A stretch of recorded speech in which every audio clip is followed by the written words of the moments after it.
Welcome back. So now that you know how to insert parts into the games that you're creating, by the end of this lesson, you will be able to import models that you can use in the games in Roblox. Let's get started. So in order to access different models that are available to you, there are a couple ways you can do this, but the first way is to access the toolbox. So go to Home and then Toolbox. And then if I click this gray, it'll bring up the toolbox on the left. If you can't see it, you can go ahead and toggle between the terrain editor and the toolbox on the bottom left-hand side of your screen. And so you want to bring up the toolbox. And again, you can organize these in any way you would like for your workflow. So the toolbox offers a lot, and I covered a couple of these things in the quick start guide, but I want to show you more of what is available to you. So the first thing you'll notice is the marketplace, and these are models that other people have created that you can use in your game. You're going to want to watch out for different scripts that might be in those models to make sure they don't mess up your game, but I'll show you how to get rid of those scripts later. Then you can also go to your inventory, and these are models that you have saved to your inventory, and then ones that you have used recently. Now, you can see in the models here, if I drop down this models, I can access other things in the inventory as well, or in the marketplace. Images, meshes, audio, and so forth. We'll get to those later, but this one we're going to focus on the models. For this game, let's go ahead and add a model to it. And I think something that would work really well for the game is something like a bridge that could go over the water there. So to search for something in the models, you just type it in here in the search box, and then you got to click search or just press enter. And then now it'll show you all the different bridges that are available to you in this game. And so let's find one that might look good. This wooden one here on the bottom looks okay.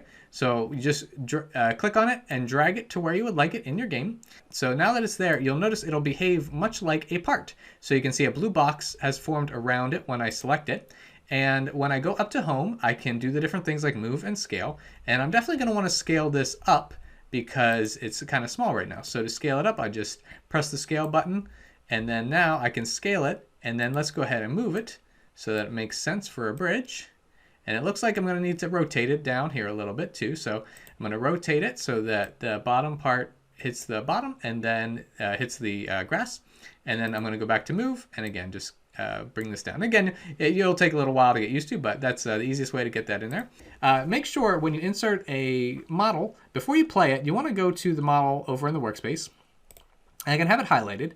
You want to drop down here, and you can see it's got lots of parts, but what we want to look for are any scripts. So basically, you just want to like open up these parts and then just see if there's any scripts in here. And then if you find any, you will just delete them. Much like you delete a part, you would just right click and then press delete. So you want to go through this and find any scripts that might be in here because sometimes people are trying to hack your game as you're creating it, and a lot of times they're found in these models. So again, it takes a little while, but you want to go through each one of those and look through any for any scripts. So this model looks okay, and so I'm going to go ahead and play it and see what happens.